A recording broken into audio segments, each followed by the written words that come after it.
Bienvenue sur DMG TV, les histoires mystiques. Tu es nouveau sur la page, n'oublie pas de t'abonner, de laisser un commentaire, de liker et de partager. Tu veux raconter une histoire? Il y a un numéro à l'écran là, un numéro WhatsApp, plus 237 655 81 90 17. Envoie ton histoire sur WhatsApp et on va jouer ici, sur YouTube, sur TikTok et Facebook. Ce qu'on fait, c'est pour sensibiliser, donc n'oubliez pas de liker, de commenter et de partager. Voilà. Bonsoir à DMG et à la sublime communauté que nous sommes. Je vous espère que nous allons tous bien par la grâce de Dieu.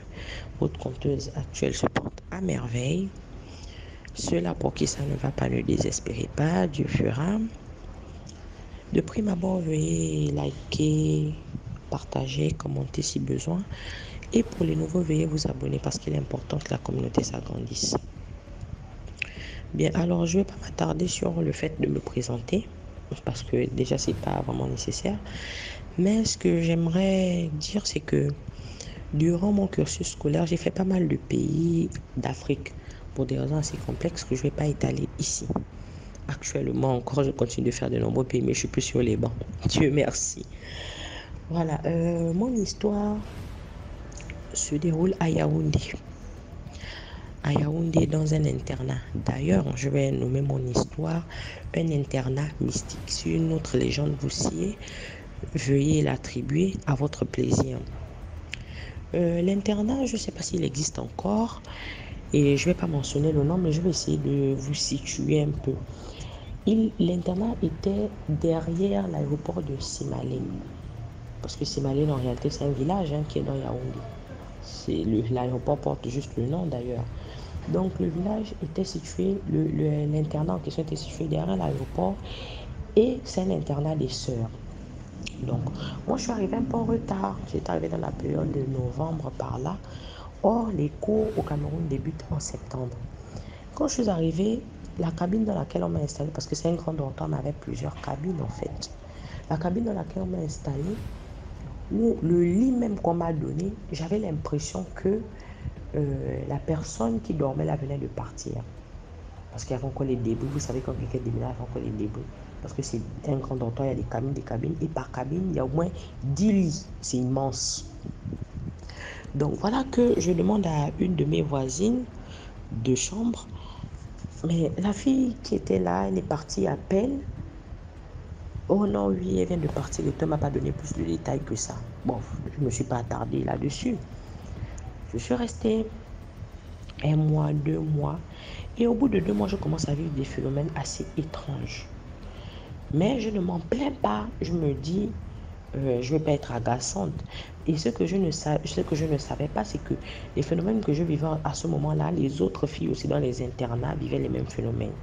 Je vous assure que les internats, ce n'est pas un beau monde pour tout le monde. C'est assez compliqué. Donc, il s'avère que parfois je me réveillais le matin.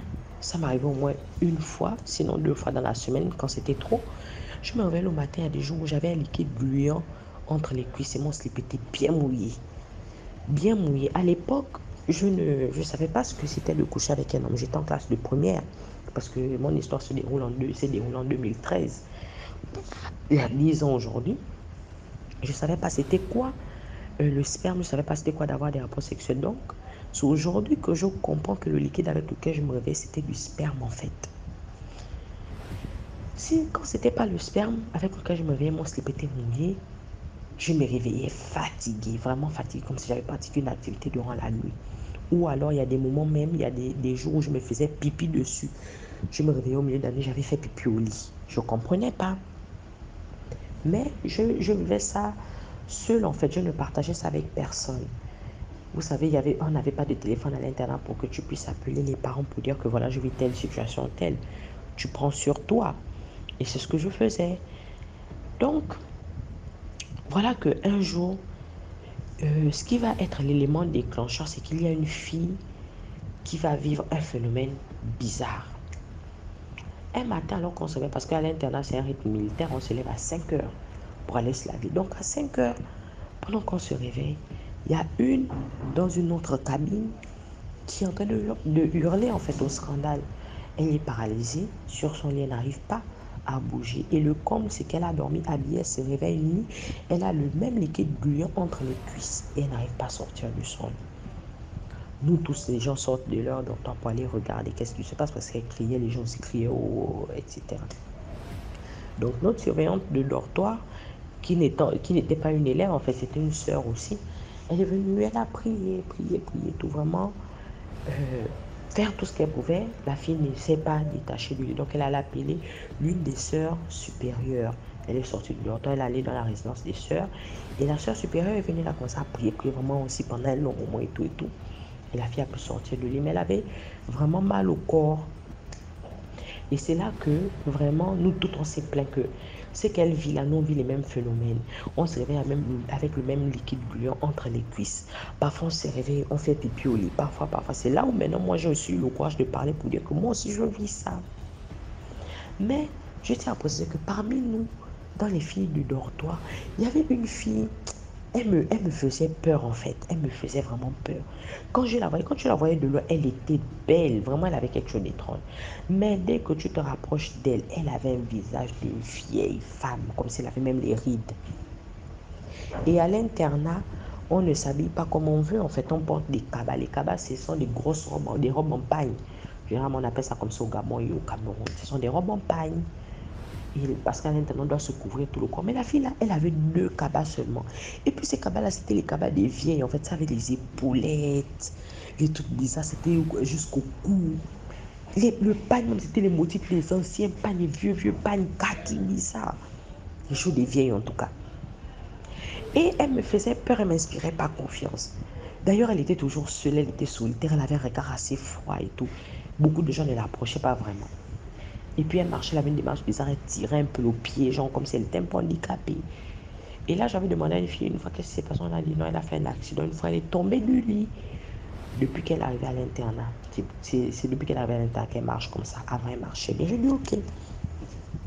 Donc, on était là et tout et tout. Et un soir, après les événements là, la sœur supérieure, en fait, je ne vais pas dire suprême, la sœur supérieure est venue nous voir. Et elle nous a dit qu'il faut qu'on fasse une neuvaine. Parce qu'on veut comprendre les événements. Qu'est-ce qui ne va pas chez les catholiques? Je crois que vous savez. Moi, c'est là-bas aussi que j'ai appris l'histoire de neuvaine. Donc, il fallait qu'on fasse une neuvaine. On a commencé la neuvaine et tout. Bien, on a fini la neuvaine.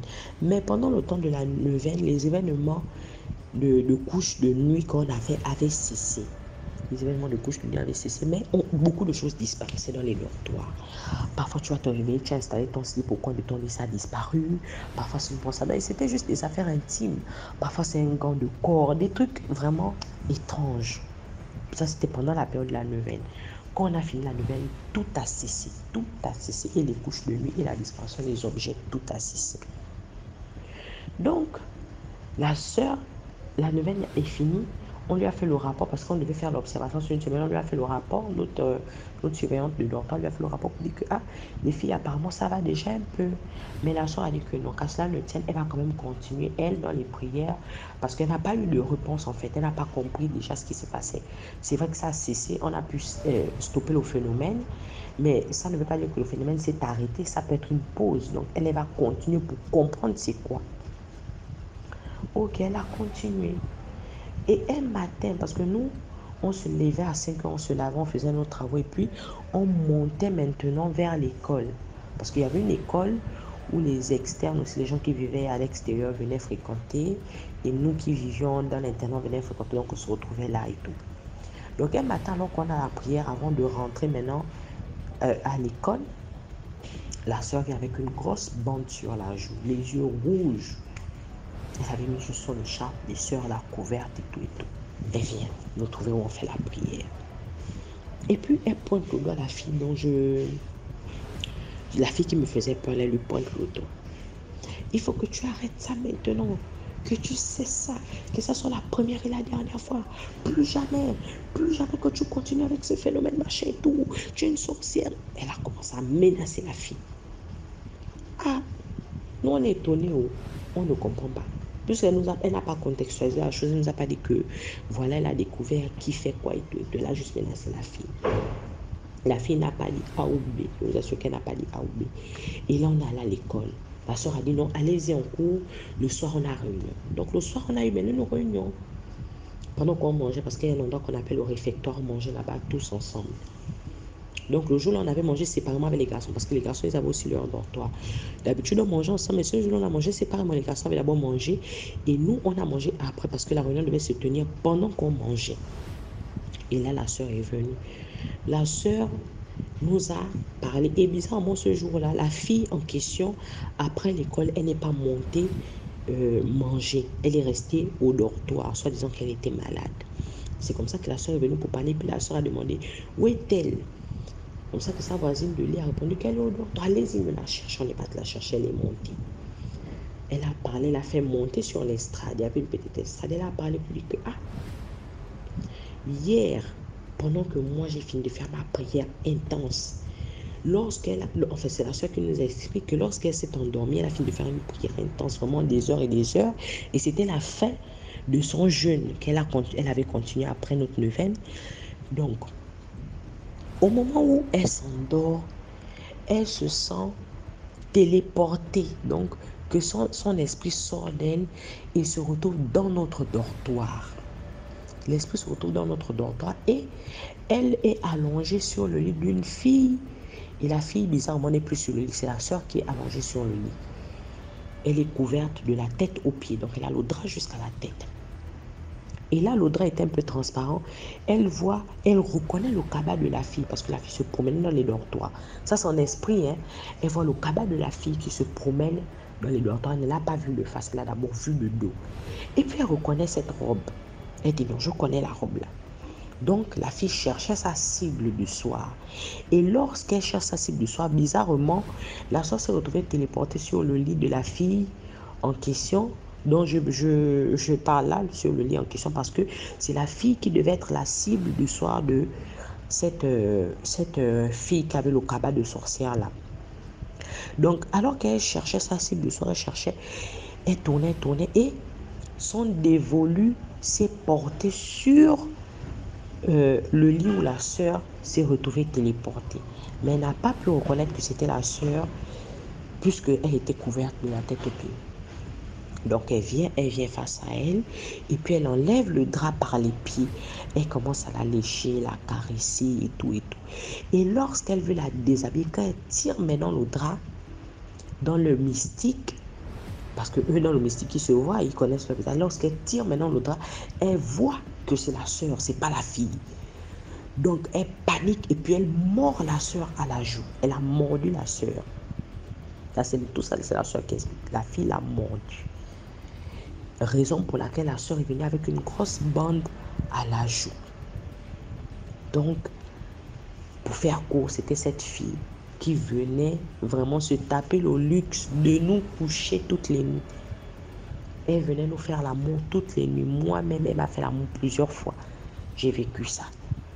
J'ai pissé sur moi plusieurs fois. Et il y avait des moments dans le dortoir. Pendant la nuit, il y avait un vent vraiment frais. Tu sens une fraîcheur qui inspire dedans. Et c'est vraiment un courant d'air. Ça passe vite. Fou, genre une fraîcheur rapide. Donc, la sœur a mis la fille à nu devant tout le monde. Elle lui a parlé pour dire que c'est toi qui fais ça. C'est toi qui viens coucher avec tes camarades la nuit. Voilà ce que tu m'as fait, tu m'as mordu. La fille elle ne contredit pas les dires de la soeur, elle ne dit pas moi, elle ne dit rien. La soeur lui a dit, attends, hein, il faut que tu partes. Trop, c'est trop, il faut que tu partes. C'est comme ça que la fille dit que, elle ne peut pas partir. Elle ne peut pas partir parce qu'elles sont venues ici, elles étaient deux. On a fait partir sa copine. Sa copine, c'est celle qui dormait. Donc, sa femme, en fait, sa copine avec qui elle couchait, genre qui était sa femme. On a fait partir sa copine. Sa copine, c'est celle qui dormait sur le lit où moi j'étais quand moi je suis arrivée à l'internat. Et comme elle a fait partir sa copine, elle va maintenant coucher avec nous parce qu'elle n'a plus de partenaire. Elle va maintenant coucher avec nous. La soeur dit que tu es menteuse, tu vas partir de l'internat. Comme ça que la soeur a appelé ses parents. Il y a eu une assise et tout. Bon, après, nous, on n'a pas eu la suite. On sait juste qu'elle est partie de l'internat, elle a libéré les lieux. Et après, vraiment, toute cette année-là, c'était tranquille. Jusqu'à ce que moi, je parte de l'internat. En tout cas, c'était tranquille. C'est des faits réels en fait. C'est des faits réels. Il n'y a pas de mots pour expliquer ça. C'est des faits réels. Alors les parents, quand vous envoyez vos enfants dans les internats que vous voyez là, c'est pas simple. Il y a des enfants qui ont des esprits compliqués. Il y a des sorciers. Il y a des gens là. Leurs parents veulent se débarrasser d'eux, on les envoie dans les internats. Il y a nous là, peut-être on nous envoie dans les internats parce qu'on est têtus. Il y a aussi les nous là, on nous envoie dans les internats parce que peut-être nos parents sont tout le temps absents. Il y a les nous là, on nous envoie. Il y a diverses raisons. Donc, les internats, c'est pas la meilleure solution. C'est une expérience que j'ai vécue. J'avais des couches de nuit. J'avais des couches de nuit. Parfois, je pissais sur moi. Je ne comprenais pas.